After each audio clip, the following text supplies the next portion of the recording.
How much does it really matter whether people believe in climate change or not in terms of what corporations do?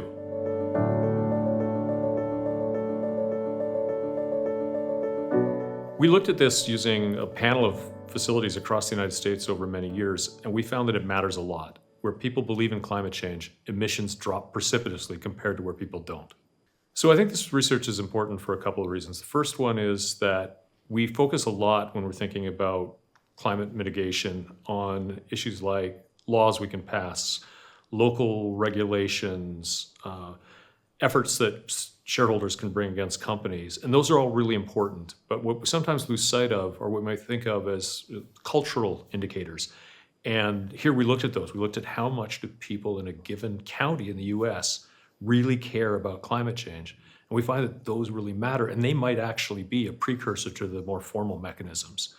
The second part is, because we looked at individual facilities, we can tease out how much it matters because we can look at how facilities that are owned by the same firm behave differently depending on where they're located. And we find that they behave significantly different depending on whether they're located in an area where people care about this or where they don't.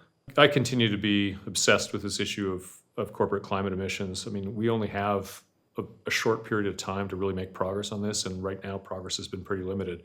So I continue to look at things like how well do firms actually follow up on the commitments they've made, and what kind of factors seem to matter for really making progress on this. And I think, unfortunately, there's a lot of work yet to be done on this.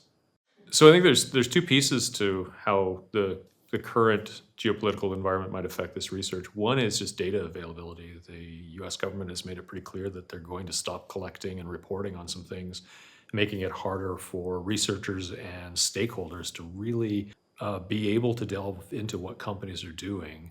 The second piece is, unfortunately, we've seen companies back off on their commitments. And so it makes doing the research more important, but the government's retraction makes doing the research more difficult.